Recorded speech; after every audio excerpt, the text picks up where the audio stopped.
हाम्रो alpha foundation सुधार केन्द्रभित्र चाहिँ यसरी हामीले चाहिँ सुधार केन्द्रमा केटाहरूलाई नसाबाट ड्रग्सबाट निकालेर यसरी कृषिमा पनि उत्पादन गर्न हामीले सिकाउँदैछौँ। तपाईँले देख्न सक्नुहुन्छ यो सबै हाम्रो ब्रदरहरूले यसरी काम गर्दै हुनुहुन्छ।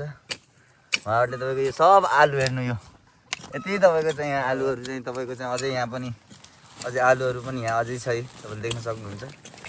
मजाले हाम्रो भाइहरूले कुतुर कुतुर बारीमा यसरी चाहिँ काम गरिरहेको छन् होइन।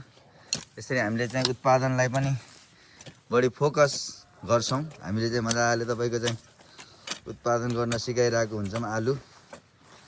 अनि यसरी कृषिमा चाहिँ केटाहरूले चाहिँ मजाले काम गर्दै दिनमा यत्तिकै टाइम वेस्ट गरेर नसा गरेर हिँड्नुभन्दा बरु यसरी चाहिँ उत्पादन गरेर पनि हामी आफ्नो जीवनमा सुधार ल्याउन सक्छौँ भन्ने तालिम हामी चाहिँ यसरी गरिरहेको हुन्छौँ हाम्रो यो अल्फा फाउन्डेसन सुधार केन्द्रमा।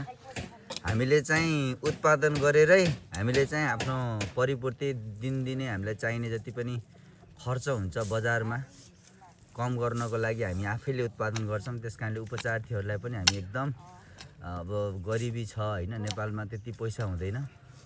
त्यस कारणले हामी उनीहरूलाई चाहिँ अलिकति सहज होस् भनेर उनीहरूलाई पैसा कम होस् र हामीले चाहिँ त्यसरी एउटा क्लाइन्टको परिवारलाई सहज वातावरण गराइदिनको लागि पनि हामी आफै उत्पादन गरेर यसरी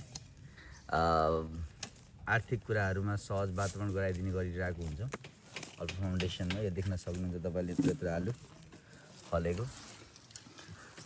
यसरी चाहिँ मजाले भाइहरूलाई बगैँचामा यसरी करेसाबारीमा काम गराउँदै मजाले भुलाउँदै परमेश्वरको यो के भन्छ यार यसलाई